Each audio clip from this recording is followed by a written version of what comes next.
Hey you, my name is Jer. I suck at EVE Online, but sometimes I try to teach you things anyway. This is a video about using the market, about station trading, day trading, lots of different names for it, but buying and selling things on the market for a profit without leaving the station as an alpha. Alpha is the free to play version of EVE Online. Your characters are limited, but you can still do lots of stuff. We are definitely limited when it comes to the market, but it is absolutely possible to make money and enjoy the game if you like playing the game. I don't know why you would. Look at it. They joke that Eve is a spreadsheet in space. Nothing in Eve is more of a spreadsheet in space than station trading. But it can be fun. And as an alpha, you are absolutely allowed to enjoy it and you are able to make some money with a little bit of time each day. And so that's what I'm going to talk about here. I'm going to start off with a very brief review of what it is. I'm going to talk about how alphas are limited in doing it. And then I'm going to talk about some general tips that will apply to alphas as well as other people. If you're brand new to station trading, you might want to watch other videos. I'm going to try and make all the advice and ideas in this video should hopefully make sense even if you're brand new, but I'm not going to tell you every single thing you need to know. So you'll need to also look elsewhere to really get it. But what you came here for, hopefully, is alpha advice and Jer's advice because you like to hear it from me. All right. So, what is station trading? At its most basic, it's buying and selling, right? Every item, and so here we have a missile launcher is in the market. You might be used to coming and just doing two things. One, buying things right off the market for whatever the lowest price is in the station, and two, selling things by just right clicking and then clicking sell this item and then getting the cheapest price, the highest price you can. What market traders do is enable both of those things by spending time at the station working on their orders that actually make those buy and sell things happen. And it's funny, I played a long time without understanding how this worked. Also, without understanding what a ripoff I get on a lot of my items when I sell them like that for convenience, to selling them to buy orders, someone who said, I'll pay this much for it, rather than selling it as a sell order, which means you need to pay me that much for it. And the difference is that the numbers are always different, right? 106 is how much you can buy one of these for if someone shows up at the station and wants to sell it. But uh, to sell one, all you get,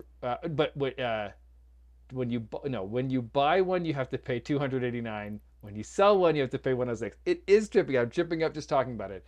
But the point is, this difference between 289 and 106, that is 170,000 whatever worth of profit that you could get theoretically if you bought some at the station and then sell them, and that's station trading. That's what we're talking about. What's good about it is that it is a type of passive income on some level. You have to work. It is work. You have to log in and you have to do a bunch of spreadsheet maintenance. You have to go to these orders and right click and modify order. And I'll talk about that to make sure that you, when people buy and sell things, you're the one they're dealing with. But you can do that a little bit each day, or multiple times per day, or once every few days, and still have things happening and moving and slowly accumulating profit. So that's why I personally like it. Can I make this? No, that is the dark background. I like it because I don't always have time every day to play EVE Online. And yet I kind of want to log in. I kind of want an excuse to engage with New Eden. And having my market stuff going is a way to do that. Because even if I only have 10 minutes, I can spend that 10 minutes logging in. It's also nice in that sense of passive that if I get interrupted in the middle of that, it's fine. I just quit the game and leave. Nothing happens. I'm in the station. I'm not out in space in danger.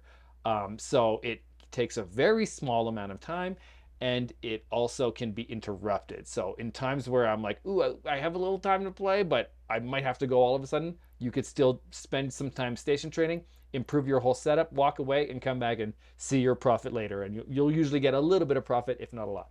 Okay, so definitely a nice source of like semi-passive, something that doesn't require you to sit down and like, oh, I can't move away from the computer for the next half hour because I'm in the abyss or whatever, right? One of the things that makes it really easy is it's super duper easy to make a trading alt. You don't want to do this with your main character because they're kind of going to be trapped in one of the trading hubs, right? Because there's only a few places you want to do this in the trading hubs. So this one is in Amar, but I also have one in Dodixie. You can have one in every trading hub if you want. You could have multiples. Um, but that is like a real benefit of it because the skills are actually pretty light. And I'll quickly look at the skills here because as an alpha, you could see, wow, that is not much. One skill at 3 and 2 other skills at 2. This character was an omega at one point, so she has one extra orange that she can't use of broker relations.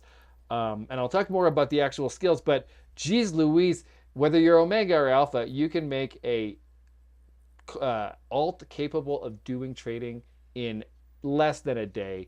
Really easy stuff. You can add it to another character easily, but I don't recommend it because why bother? Create an alt, let them do it. If you want to, you can come to the station, create a contract, just transfer your items to your trading alt and have them sell them, which can actually be a profitable way to sell your stuff rather than coming and selling it to buy orders at a low price. You have your trading alt sit there and sell it at the high price. But I won't get into all of that. The point is, really easy to do a trading alt, and that's absolutely what I do. I have 2 of them. I only use one, and I'll talk. And the reason I only use one is I simply do not like this mini game enough to sit here and do 2 and log into 2 different characters and update all their spreadsheets. I like it just a little bit, and I'm satisfied with the amount of profit that I've been getting. In this case, I have an alpha trader that gets about 50 million per week. So 50 million, you could get that in a few hours, but yeah, I got it in a like 1 hour spread over the week, probably even less. So it's not that bad. The trick is it's 1 hour cut into little minutes, so you have to find the time. So it only makes sense if you want to spend the time on a regular basis. Okay, none of that is alpha. That's just a little bit about how I feel about the value of it, you know?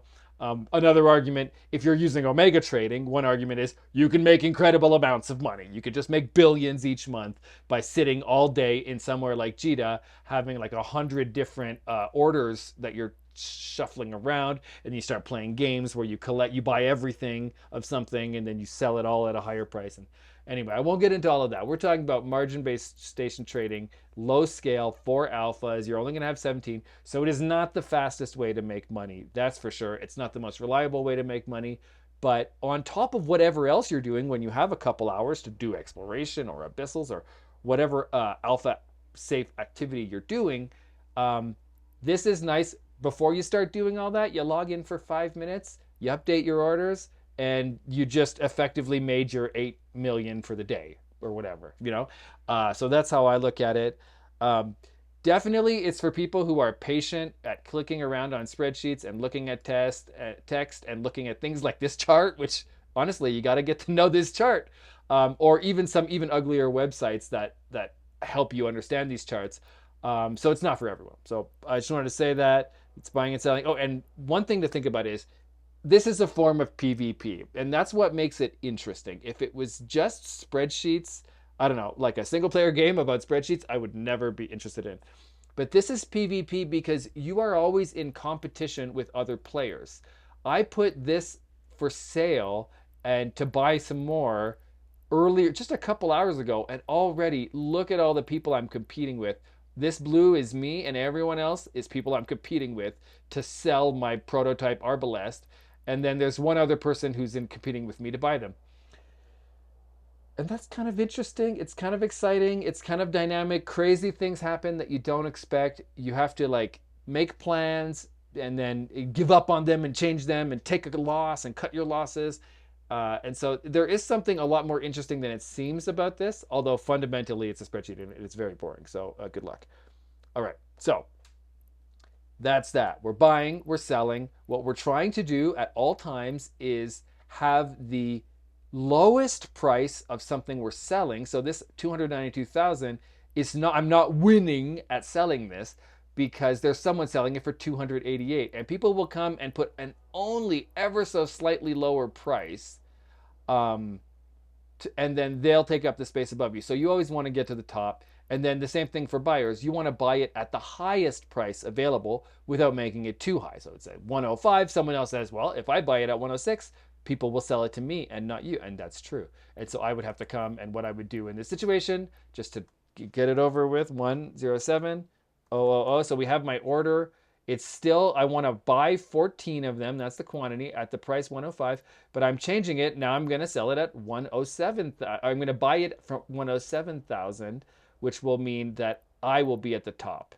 But here's the problem: the broker's fee. You pay fees every time you create one of these and every time you change one of these. So the more, okay, and it's warning me that something about the average, you're going to have to get used to ignoring these warnings because they don't matter. That's a hot tip. Some of those warnings don't matter, but some of them do, so you have to be careful. Every now and then it'll prevent you from like doing 1 million and just really making a terrible mistake. But often you're not doing anything wrong and there's a warning, so you just double check. But all right, so now I'm winning. If anyone comes, some mission runner comes in, they killed a bunch of enemies that dropped this item, and they want to sell it, they're going to automatically sell it to me. I'm going to accumulate it in my inventory, and then I'm going to create a sell order that's going to go up here, like the one I have here, which is 292. So just to get it over with, I will do the same thing. I'm going to come and say, what's the highest price now? Or the lowest price, 288. So I'm going to go 287,000. There's a certain logic that says you should do it in tiny increments. See, this is 700 and 600. I don't mess around with that because life is too short and I end up making errors in my typing. And errors in your typing are the number one way to lose money on the market a lot of the time. If you're making smart decisions, your typing can ruin it by having you do too low, too high. If you type the wrong number and you need to change the order, you're going to end up paying every time you change the order. So you want to get it right. Okay, so now I'm winning here, but not for long because someone's going to come along and take it. What I hope is that while I am winning, enough people buy or buy my sell orders and sell to my buy orders that I will have had movement. I'll have gotten rid of some stock through sell orders, and I'll have accumulated some stock through buy orders. And we can see here my multi-spectrum shield hardener. I think that is, or enduring multi, yeah, so that was this one. So I put this order in. I'm already losing. I'm not the highest bidder anymore, but I managed to buy one while I managed to buy one from someone while I was at the top ever so briefly. And so I can go now and I can sell this and make a sell order. And I say I want it to last 3 months as long as possible. And the lowest price now is 400, although this is a complicated situation because we could see most of them are 650, 649, and then 400. This one person wants to get rid of theirs in a hurry. So I'm actually not going to make this order right now because the logic says if I wait for this to sell, then I can list it at 648 and make a much bigger profit. So I'll let this person get their quick buck. Okay, woof. I dug into it a little more than I wanted, but hopefully that helps anyone who's really new to get what's going on. So what are the limitations of alphas that we need to worry about as we think about alpha trading? The first one is simply we are not allowed to have a lot of orders. You can see here it says orders remaining 7 out of 17 max open orders. So that's 17 that we can get, and that's the mix of selling and buying. So generally I find I have like 10 buying ones trying to accumulate things and like 7 selling ones. And the ratio will go back and forth, but to me, often, if you pick the right items, buying is harder than selling. You'll be slowly buying because people come in, and buying means I want people to sell to me. So people come in from missioning and they sell one thing at a time, 2 things maybe, because they're not like stripping 8 guns off a ship and selling them all to me. They're doing it 1 or 2 at a time. Whereas people who buy things tend to buy a lot of them. They're often fitting many ships, or if you're fitting a catalyst, you're going to buy many guns at once.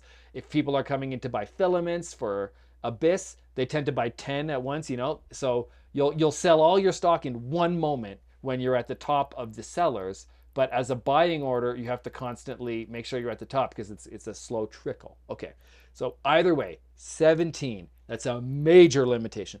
Omegas get so many that they can't see them all. It doesn't fit on the screen. And I think they can get like 100, over 100. There's a ton of different skills. Oh, that's not what I wanted.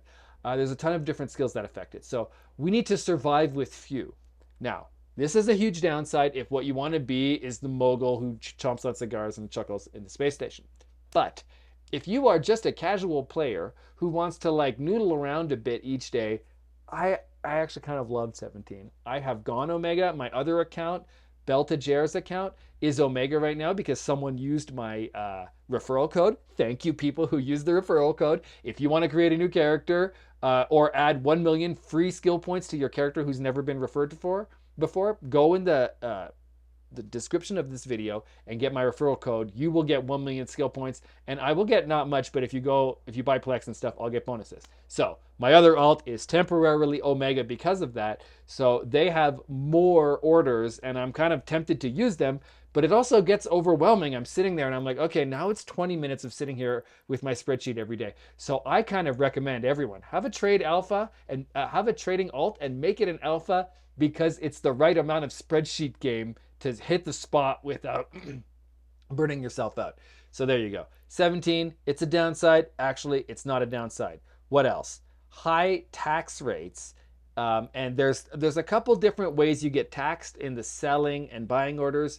But overall, the point to note, remember, is the more you edit them, the more you pay. If you cancel them and put them up again, you pay a lot. If you edit them, you pay a significant amount. So the less you can change things, the better. But if you are an Omega, there are skills that will improve that. And I won't go through all the skills. You can go and hover over all the skills. But the point is, there's skills that make it so that however much you were going to pay to put up and change your orders, you will pay less. And so there you go. You just have more money. You can do things. You can take on orders and items that don't have thick margins, where the difference between the buy and the sell isn't as big, and you could still make a profit. So you could take some of those items where a lot of them are buying and selling, so you get tons and tons of volume, but a small profit on each one. But hey, that's nice. You don't have to spend all your time looking for those items that have both a thick margin and a big volume, because that we're going to talk about. That's one of the hardest things about trading. So that is a big downside. You're always going to have thick margins in order to make a profit. And that's why I like to say, you want something that's at least twice as expensive. And these items I picked are, I'll show you how I got them, all have super thick margins, right? Like 600,000, 100,000, 300,000, 100,000. Okay, but already, see, like there's a big difference, but this is going to move faster. More of them are buying and selling. So yeah, that's the thing. Okay, so what's the other limitation of alphas is remote orders. And there's a few different skills that affect. It's things like when you're buying stuff, can you only buy it exactly in the station where you are, or can you buy it in like the whole region? But more importantly are the other ones that say, if you have an item for sell or buy, can you update that without being in the station? And the basic answer is, as an alpha, you cannot. You don't have access to the skills that will grant you that. And the skills go like how far away, and it's like the answer for alphas is no, not far away. I think, yeah, you could do a buy order that has a range of 1 because of the thing where you buy at a range, but it can be very annoying because if someone goes to a station you weren't expecting, you have to drive there and pick up the item. So it's not actually good. What's more important is being able to sell remotely, because it means you can, like, let's say you do missions, and so you could do missions somewhere else in the region and sit there every day and update your orders without being in the station. We can't do that. So alphas are more or less trapped at the station, which is one of the reasons why I say just make an alt. Alpha alts are cheap and plentiful. There's no reason not to. So just have an alt, and then that solves the problem.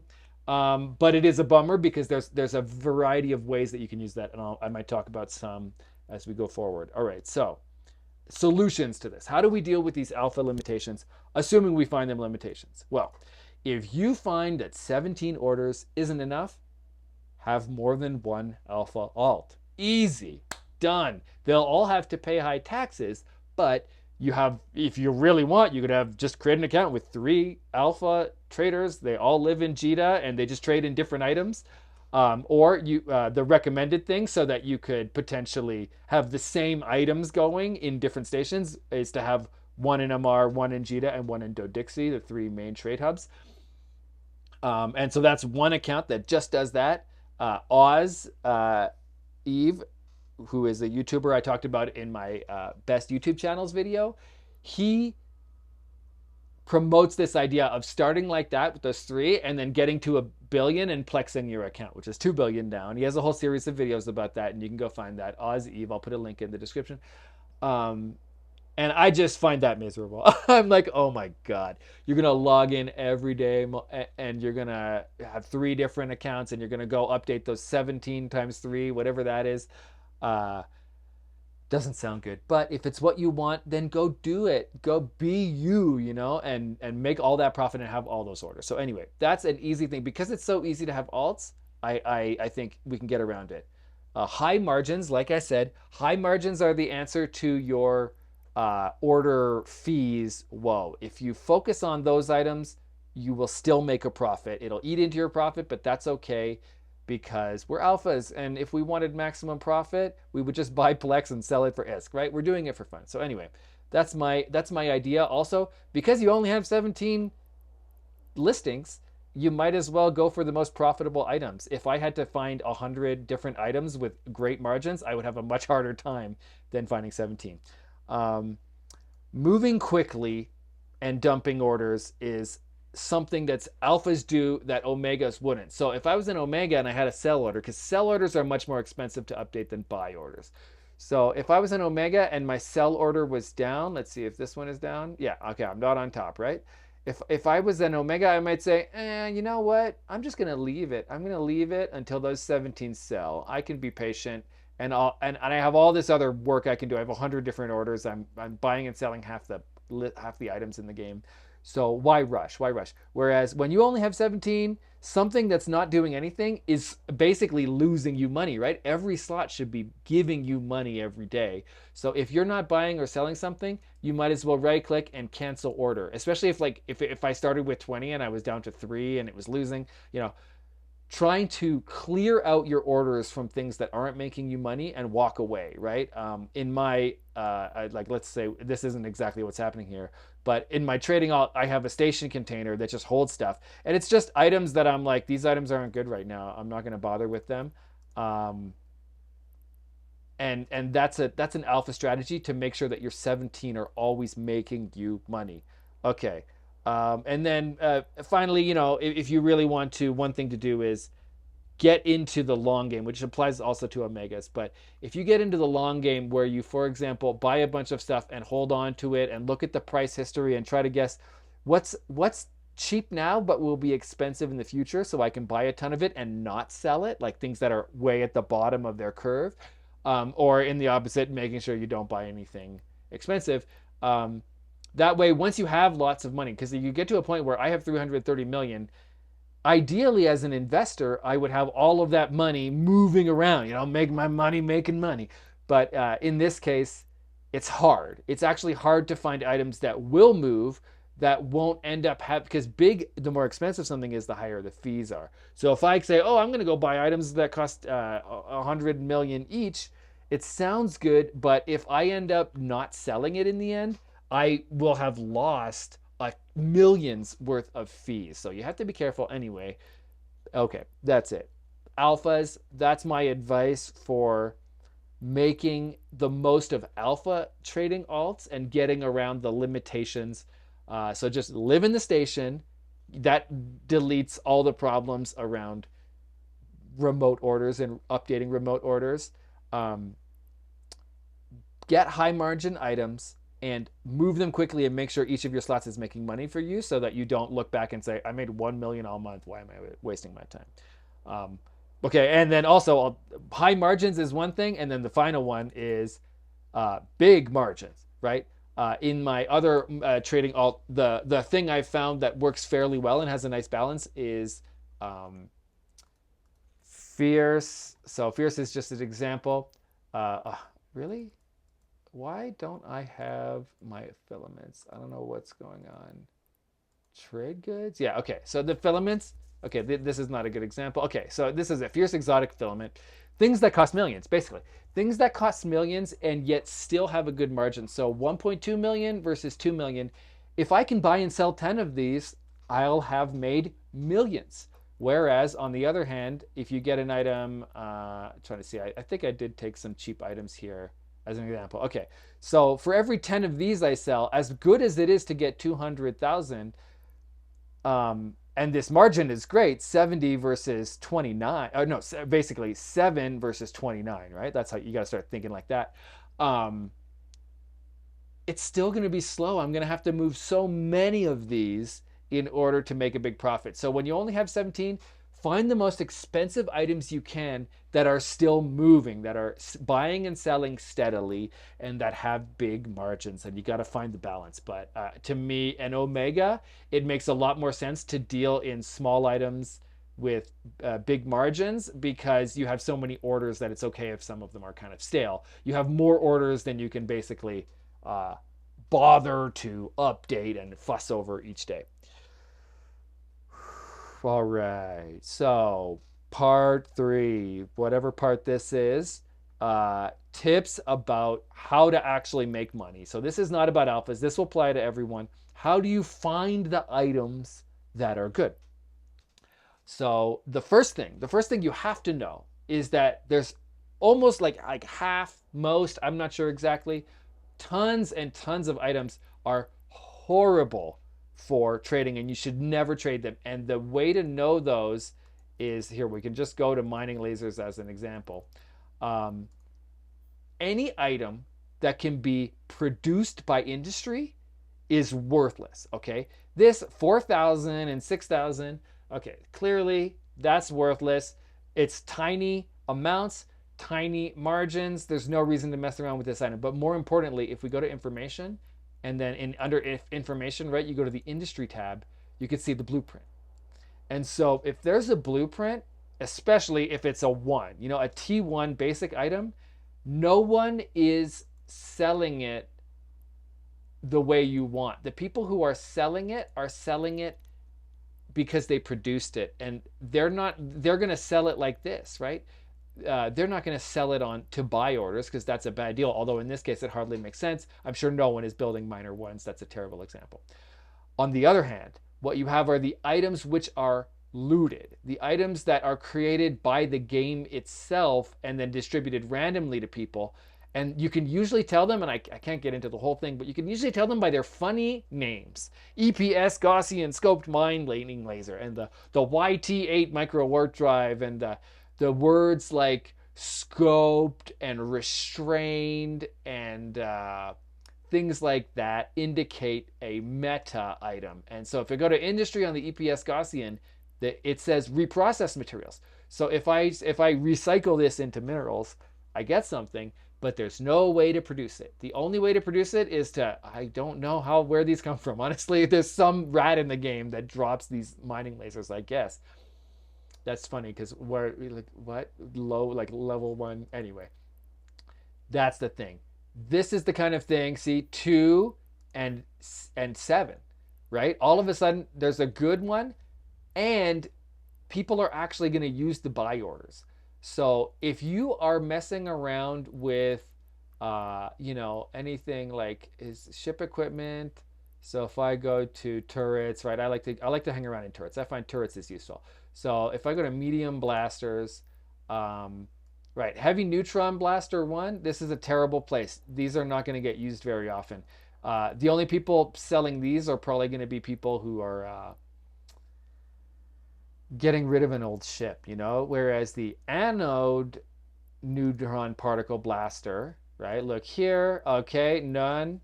Perfect. There's no blueprint. And also, wow, what a great margin. Although we'll see if there's a whole thing about reading these charts. So we're not going to think about that right now. I've been playing in Dodixie where the market is pretty quiet. So actually, just looking at these Amar stuff, it's actually really exciting. Okay, so produced versus looted. You want to find these items like modal electron particle accelerator that are going to have no blueprint and instead you're going to have people getting them, because that's when the mission people come, and they are selling in a rush, and they don't care how much they make, and they don't care that they could make so much more by doing a sell order, because they don't want to sit in the station and manage their sell order, and neither do you on your main character. It's only on your trading alt, and at that point you might as well buy and sell things. Okay, so produced versus looted. When we look at items, one of the, because also when we look at the history and these charts and stuff, items that are these T1s, they're often going to have not manipulative, but misleading margins and things. So you have to learn to look past them. Also, I'll say rigs, no, never rigs, never rigs. 100% of rigs are bad for station trading. They are always produced. You never loot them, and they are always produced by someone. So when you're looking at something like, and I'm going to show the Adam4Eve, I'll show this later, but when you're looking at this, there's a ton of rigs and you never want to do them. The only reason why they have good margins, apparently, is because literally no one is ever using them. So the market isn't robust. The market on things is only robust when lots of people are buying and selling them. Okay, so great. So produced versus looted. We talked about high margins already. The margins are pretty obvious just from looking at an item, right? 371.52. Great margin, even though this item is not okay just based on the fact that it's produced. Okay, this one is unproduced, 181. Wow, this is amazing. But it brings up the next question, which is, how much is this bought and sold? And sometimes ones like this, the reason is because no one ever sells this. Oh no, wait, this is another one. Or is this produced now? Limited? Yeah, okay, this is interesting. Because that's a great margin if you can make it work. But then we come to the price history, and what we want to look at here is how many of these are being bought and sold. And so ignoring this chart, which is a way of, it's kind of complicated, but this one at the bottom is more simple. How many are for sale? On here are numbers. This is how many sell each day. And then this is the relationship to that. So if we say, okay, this chart is kind of funky because there's 40 of them sold on this one day. I don't know what happened. Someone wanted a lot. Or, yeah, someone wanted a lot, I guess. Or had a, yeah, that must be it. Or someone came and sold a lot to the sell orders. Either way, it made everything else look small. So it's hard to see. But on any given day, less than 10, right? You could see 10 would be like this line where the 10 is. So on a lot of days, there's less than 10. That's not super great. Versus if we went to the prototype Arbalest, okay, here we go. We're getting 50 a lot of the days, and we're getting over 25 every day. This is something where if we buy and sell it, we're going to find that things are happening. It's moving somewhat fast. Let's see if we can find a really good one. Okay, 250, right? And what happened? One day there was 750 and it screwed up the whole chart. But look at this, 250. So there's not a lot of days where less than 100 of these are moving. So that's a great item. And if we look 10,000 and 45,000, okay, so it's not as amazing as that one that had like, 800 versus 40,000, but it's still times 4, so great margin, and we're gonna move it. So that's it. Velocity, I call it velocity in my brain. You need things to be moving. Otherwise, you're like, oh, look at me. I'm at the top of the list. Like some item that has a great margin. This is not a good example. Light missile launcher maybe. Anyway, yeah, this has a great margin. 9,000, 30, oh no, whatever. Let's imagine it had a great margin. And you had the blue item at the top here, and you were always at the top, right? Because when you start playing, you start feeling like, oh, being at the top is winning, and not being at the top is wasting money. Being at the top of an item that no one is selling to you in the buy orders is worthless. It's a waste of time. It's a waste of one of your 17 orders, and you're going to get to the end of the week and think, what happened?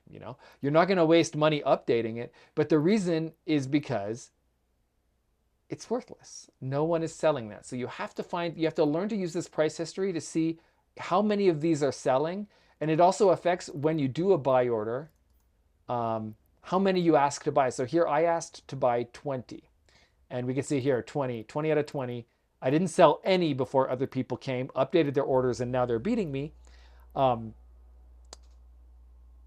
And I put 20 though because I was like, you know what? Every now and then someone comes in and sells a lot of them. So I was hoping maybe if someone comes and with 20 to sell, I want to get them all, right? That's the kind of thing. Or I think 20 will sell before I come back to edit my orders again tomorrow. Okay, so definitely you want both movement, and then the opposite is how competitive is it, right? An item like this one, look at all these orders. These are all people in the PvP sense, right? I'm not PvPing with the people who come and sell the stuff that they got on their missions, and I'm not PvPing with the people who come and buy things from me because they're fitting ships. I'm PvPing with the other traders, and this is the equivalent of a very full battlefield. And when I look at it, I have to think a lot of these people have no life and they're doing nothing but sitting here and modifying their orders. So do I want to be in PvP with them? I don't know. It's a tough question because there's PvP for a reason. Because look, 2,000 and 87,000. Every time you manage to sell one of these, you are making such a good thick profit. You can update your orders many times without losing money because it's okay as soon as you sell it. As long as you're having motion, you're going to make a ton of profit. So it's up to you. But if you find that you update your order on an item and 10 seconds later your blue is not at the top anymore, sometimes you got to just cut your losses. Go look for an item with worse margins or worse volume, and but where the amount that you are willing to log in and update your orders is going to result in motion, right? And that's how I ended up with my filaments on my other character, because I just found that there weren't a million people in Dodixie constantly updating their orders, so that by the time I did fall off the top slot, I had some stuff. And when I came back, I had things to sell, and you get it. Okay, so velocity covered. Now, what else? Some other things to think about are player structures. And, you can learn about this in other videos. I just wanted to mention it. It does affect alphas because we don't do the player structures. I think I've asked the experts. I asked in Oz's Discord, and people said, yeah, the way the taxes are, you don't save that much money. And as an alpha, the annoyance of not being able to do remote order changing throws the balance. But basically, every market hub. So in Dodixie, there's one in Botane called I Choose You. In Amar here, we've got the Tranquility system. In Jita, it's also called Tranquility Trading Tower.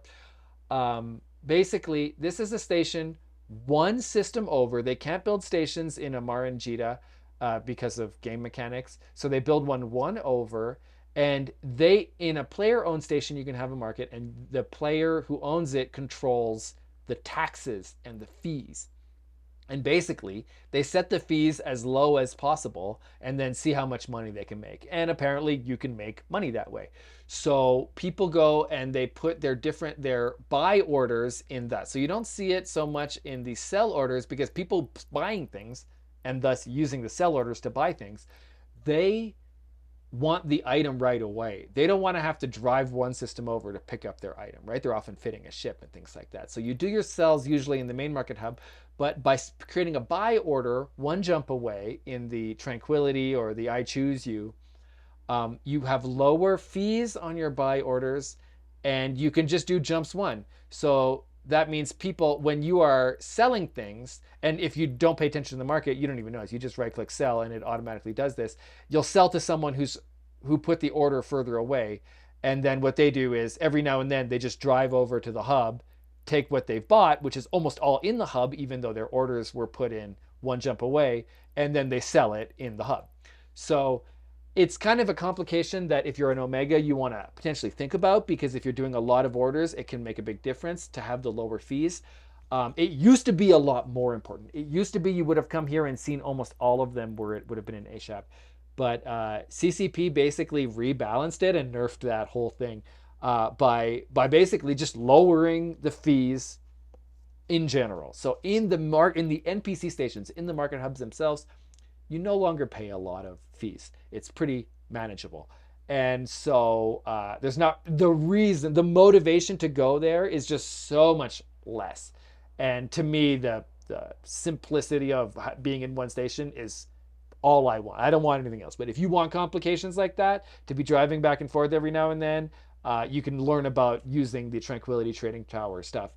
But I just wanted to mention it because for alphas, it's not really worth it, but it's out there, and it's confusing sometimes when you see it here.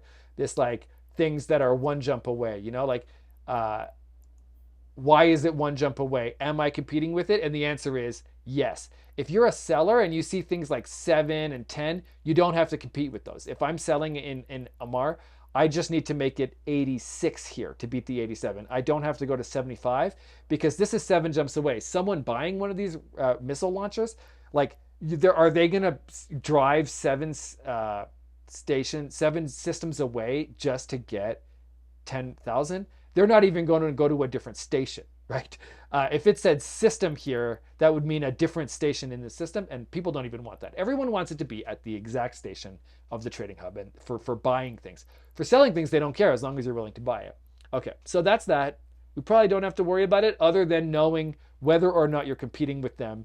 And so if you see these like Tranquility Traded or I Choose You, it means yes, you are competing with it when you're buying. And theoretically when you're selling, but I usually just take for granted when I'm selling. The only thing that matters is stations. Drink of water because I'm talking a lot. All right, final thought. What else can you do to make the whole thing more profitable beyond finding great items and managing them and coming and trading them at the right times?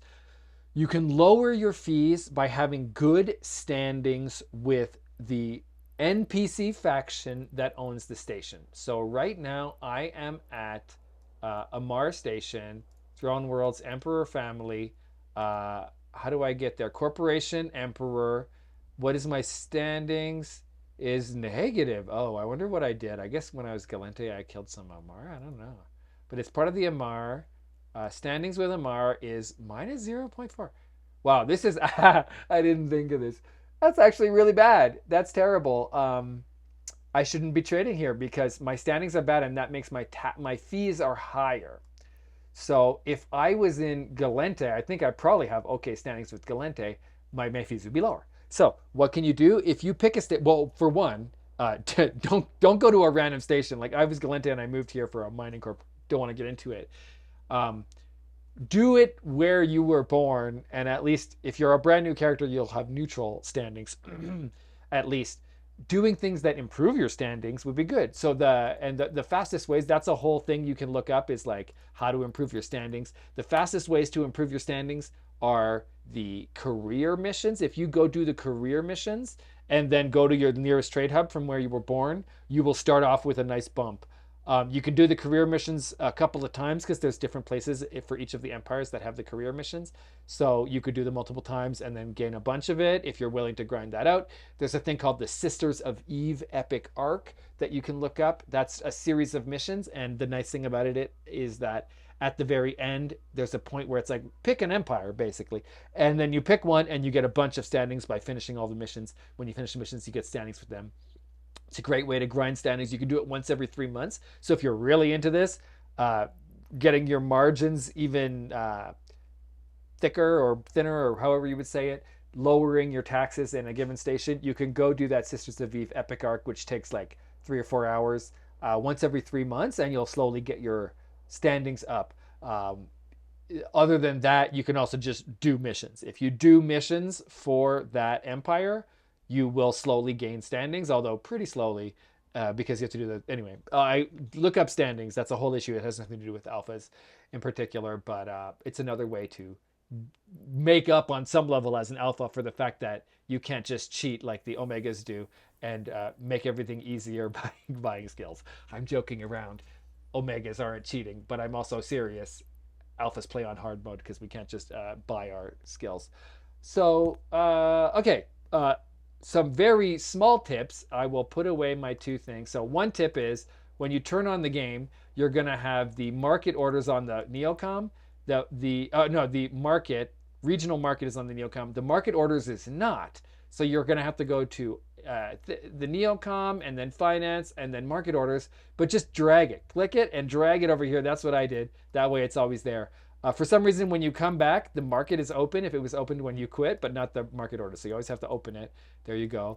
Another tip, when you're in the station, I have it, there's a shortcut called shortcuts. And then if I search for 3D, I can find it. Toggle 3D view. I put it on F6. Let's not get into my keyboard shortcuts. Find a keyboard shortcut that makes sense for you. And what it does is it turns off all 3D rendering. So look, I'm trying to drag, I can't drag. Okay, I turn it back on, I've dragged. Okay, so what it does is it uses less system resources by not rendering anything. You get a weird funky glow that's not ideal, but it means when you're station trading, if you don't want your computer to get all hot and noisy, it's a nice thing. And we're just doing spreadsheets, so we really don't need the 3D parts. So that's a fun little tip. All right, final, I want to go over some tools I use so that we're not just staring at the exact same thing every single time. I will come here and I will come here. Okay, so two wonderful tools. I'll talk about Adam4Eve and then Eve Tycoon. So you got to stay for the end because Eve Tycoon is actually the best part. Adam4Eve, wow. Who remembers 2008? I mean, it's wonderful. I love a good website that with really aggressive bad design. So Adam4Eve, though, excruciatingly useful. I'll go to the homepage. So what you do is you click OK, whatever. So there's a ton of tools here. I don't use most of this. A lot of it is for people who are much more advanced, things like structure, industry. So market and then margin finder. That's the only thing I come here for, although I'm sure these other things are very useful. What this does is they pull the data out of the API about all the items in the market stuff, and then they show it to you in a way that you can't get in the game. But you can get the information. More or less, it's this information. Oh, and I didn't show you how to read this chart, but I'm not going to go into it because this video is long enough and you can find that elsewhere. But basically, it shows you that same information of how much is being sold, what the history is, what the orders are, but it shows you in a way where you can sort it. And so here in the margin finder, you could say what kind of items by different formats. You could say the region. So in this case, I put the station as, I get lost. I'll just put it back. Amar, and then Emperor Family Academy. That is the station I'm in. That's the main trading hub in Amar. And then you can say, it'll show you the items that are the most profitable margin-wise by searching for spread, either spread, which is how much money there is in between, or spread percent, which is the buy price and the sell price, how far apart are they, right? And you can see by doing it this way, everything has a really great spread relative to whatever the amount of money is. And just to finish up here, I don't use this. I'm not sure exactly what that's for, but the important thing is min trades and min traded ISK. So this is to make sure that the volume, the velocity is there. So you could say, okay, I don't care how often it's sold. I'll set 1, and you'll get something with an insane profit margin. Look at this millions of spread because the buy price is 1 and the sell price is 155 million. But no one ever buys it. That's why it's not a realistic situation. So that's why you want to say, okay, I want at least, let's say, 15 trades per day, like sort of bare minimum to have something that's actually moving. And then min traded ISK is how much was it worth?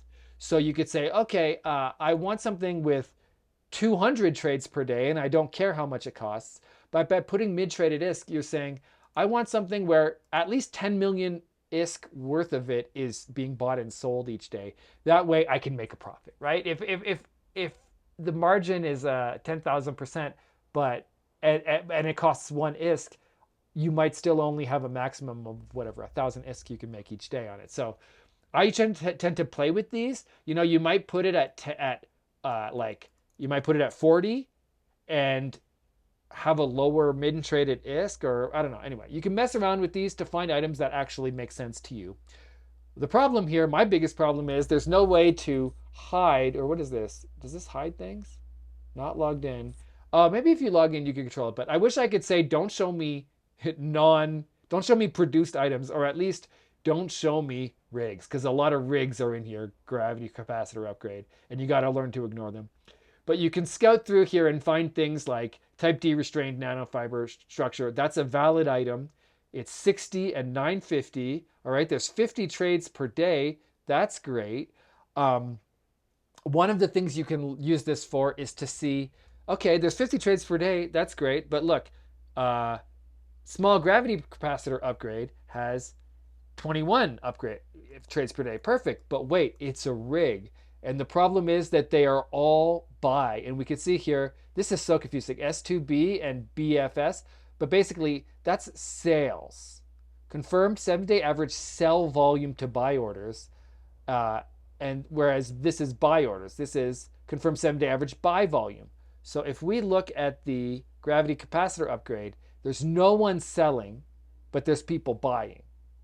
That's interesting, because what that means is people are using the sell orders, but not the buy orders. And that's because people produce the rigs and sell them directly. So you want to make sure that you have items that are doing that. And Adam4Eve can show you that by comparing the buy levels to the sell levels and finding things that have both. So if we go to the type D restrained, right, we see there's 7 sell and 35 buy. So out of those 50, there's some kind of balance, right? Or here's another good one, Radio M, whatever Radio M is. Or let's see, what else did I buy? I started buying a bunch of things here. Dual anode light particle stream. Okay, they cost 111. No, you can buy them for 111. You could sell them for 580. That's a good, nice, thick margin. Big numbers, so that if we buy and sell these, we're actually going to make a difference in our ISK. No matter how profitable it is, rate in terms of percent, we want a good overall value. And then we come here and we see 15 and 21. So we're like, okay, I want to buy these. I want to try and be one of these people who buy one of these 15, and then I'll be one of these people who sell one of these 21. So very useful thing to come. If you don't know what to buy, you can't find anything to buy, come here and start going down the list and finding items that make sense, that have good in and out volumes. Here's an interesting, charred microcircuit has lots of buys, but not a lot of sells. And that's because the people who buy this actually use it. They're manufacturers. This is an item you get from exploration that you use in production. So the best things to get are the things people get from the world by doing missions and killing NPCs, and then that they use in the world by putting them into ships. Those are the ideal ones, because those are the ones where people are going to wantonly use. They're going to sell to buy orders and buy from sell orders without thinking about the difference. Whereas the people who use charged microcircuits, they know the difference. They are patient. They're not going to come and buy from the sell order that's higher price. They're going to hang out in the buy orders and buy their own things and then keep them. Okay, so that is Adam4Eve. Very useful with a trap. There's a trap. What's the problem with Adam4Eve? Can you think of it? I'll give you a second. What's the problem? The problem is everyone knows about it. You're not the only one. I'm not the only one who noticed that Arbalest Rapid Heavy Missile Launcher is a great deal with reasonable volume. And the result is the things at the top of this list, especially depending on how many trades and traded ISK you do, i.e. things with good volume as well. These are the things. So wait, was that the first one? Let me see. Arbalest Rapid Heavy Missile Launcher. Arbalest Rapid Heavy Missile Launcher. This was, I bought this because I was like, oh, let me see. So I put it up for 20, and I managed to acquire 0 before 4 different people got ahead of me, right? It's too popular. It's a way of finding these ones, like I said, that have so much PvP in them that it's not worth it. That if you're not sitting here updating your thing all the time, you're going to end up at the end of the week saying, wait, it's still 20 out of 20. I haven't managed to buy any. It's because it's too popular. So my recommendation is, and look, all of these, look, I bought all of these hours ago, and none of them are selling. And pretty much all of them, I'm knocked off the top slot. And maybe it's just some of these, look at that. Look at all these people. But some of these, it's just one person. But you know what? That one person, if they are sitting here and this is their game, they just sit and update that order, I am never going to catch up. So while it's useful to have Adam4Eve and find items, you kind of want to scroll down. You want to go further down. Look for the things that aren't so perfect. Change your numbers here to get the items that work really well. And if I go back to my fierce, okay, as an example, one of these filaments, right? So it's not amazing. 22 and 132. Oh, it's a big margin. The numbers aren't that big. The volume isn't going to be super impressive, right? Like, oh, it's 100, but yeah, a lot of days it's more like 10. Um, but there's less competition. It's less fierce. And in Dodixie, some of these items, like there's like 4 things down here, and some of them are really old. So it's other people who are like playing the more casual game. So that's the thing to remember, is that you can end up in a position where you're better off going into Eve and finding areas that are not super, super well known. Like I love the Arbalest, and that's, as Eve says, just search for Arbalest if you're not sure, because they tend to all have good margins, and they all are like pretty good for whatever reason. They have good volume. But look at this. A lot of people watch his streams and they know this thing about Arbalest. So it's not that good. So what if we instead get rid of that and come back down and say, okay, but what are the other missile launchers? And we go for like rapid light missile launcher and a prototype, and it's like, oh, 830 1.1, that's not good. Upgraded 11 265. Okay, but look, there's not that many buyers. That sounds kind of nice. What's the price history? Okay, well, there's some volume, although that's interesting. But find your own items. Find your little areas that work for you in your station, like the hybrid turrets, which are for Caldari and Galente ships, sell a lot better in Jita and Dodixie. They're relevant stations, whereas the beam lasers are probably going to sell better in Namar. Not that that's perfect. Not that I don't want to stereotype, but overall, things like that are things to pay attention to. Okay, so Adam4Eve, very useful, but you're gonna want to make sure you're not wasting your time on items that don't actually move, because you can't update your orders often enough, as well as, once again, look out for those items that just don't work, that aren't going to have buys because they are rigs or produced. All right, so that's what I wanted to show about Adam4Eve. Finally, Eve Tycoon. This is excruciatingly useful to keep an eye on your stuff and know what's going on.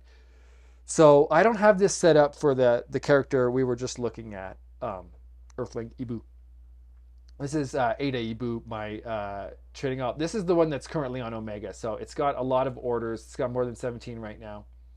But you come to Eve Tycoon. It's got a bunch of tools. So one of them is the market browser. So this is useful if you just want to look at the market when you're not in the game. This is great. So I can go to my Fierce and say Fierce Dark Filament and see information about it. So I can see, actually it's useful because you could do it across all regions. So here I could see that for whatever reason in Heimatar, you can get this for super cheap, but only one. So that's not very useful. People trying to get away with something. But yeah, and then buyers. And so you can see like all across. Usually buyers, Jita tends to be at the top.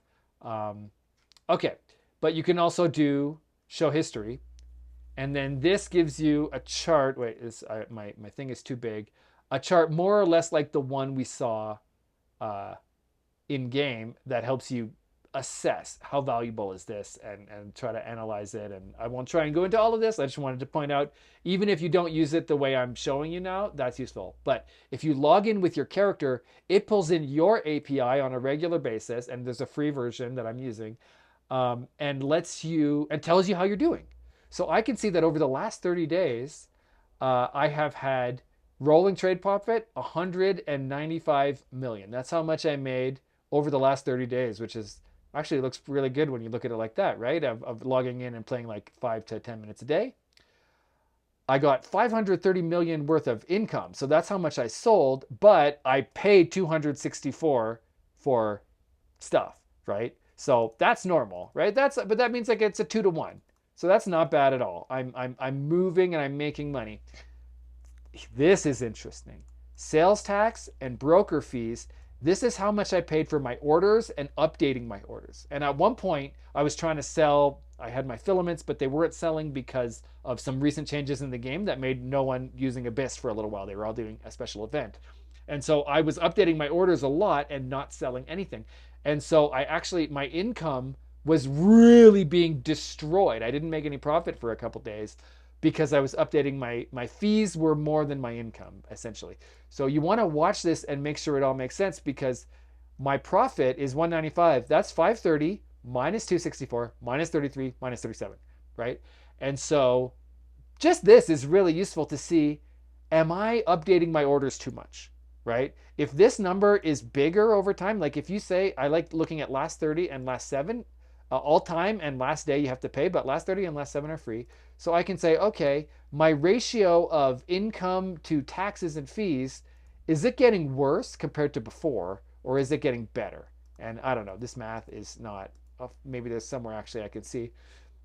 But yeah, so then you could say, okay, my overall strategy, how is it working? And then if you change your strategy, you can come and say, okay, is it working better or worse right now? So I made 54 over the last 7 days, 195 over the last 30 days. All right, that's about right, you know? Although I made a little more. That's a little more. 54 times 4, you know, a little more. Okay, so anyway, I love it. I love this whole thing. I don't know what the net profit, I'm not sure exactly what the difference is there, but I usually look at this. This is really useful. The daily profits show me it. It knows how much I'm making, and I can see which days are profitable. This is useful because, as another tip I didn't say is, do your sell orders at the right time and they'll work infinitely better. If you wake up at 8 a.m. and update your orders, you know what's going to happen? Nothing. Because people don't play EVE Online at 8 a.m., or at least not that many people. People play, the peak time is about 7 p.m. New York time, because both Europe and the Americas are online. So I try to update somewhere in relation to that. So yeah, around 4 p.m. my time, Central Time, is like not a bad time to do it, because that means people who, you know, come in and start playing after work, you're going to catch them. People in the evening in Europe, you're going to catch them.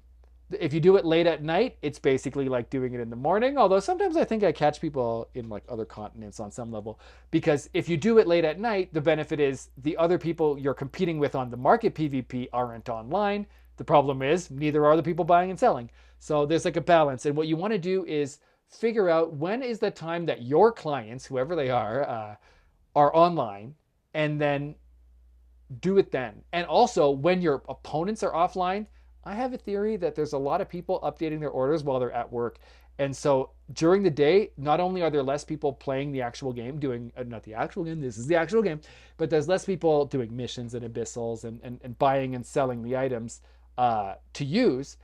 But and also there's more people doing market PvP during the day, updating their orders compulsively. I find I can stay at the top a lot better late at night, although maybe that's just because of Europe, you know, in the time zones. But either way, I was finding that in this, I keep doing, I have to do like this, hourly profits, that when I was updating, the more I updated during the day, I paid sales tax and broker fees, and I didn't get more money. So once or twice in the peak times, that's the ideal time to do it, but it's up to you to figure that out. Also on weekends, like on weekends, if I can do it Saturday and Sunday around noon, I really like to, because it means I'm going to catch all the people who are online over the weekend. So basically on the weekend, it's earlier. The peak time is longer. And so if I miss a Wednesday evening, I'm like, whatever. But if I miss an entire weekend, I really missed out on big profits, because if I go to 30 days, yeah, anyway, I could see the spikes when I was doing the same amount of effort every single day. I was able to clearly see that despite the same amount of effort and pretty much the same broker fees, the weekends were spiking in profit. The weekends were when I made my actual profit. So once per day at the peak time, that's my recommendation. And then figure out when more will make sense, but don't get greedy, because you're just going to eat into your broker fees and sales tax. And of course, something I'll say is, you know, if you're not blue right now, depending on the item, right, you might get back to blue quickly. Like if there's enough movement on this, sometimes it's better to just wait and let it fall off back to you. Like if there's only one, I don't update my order if there's one quantity on the one above me.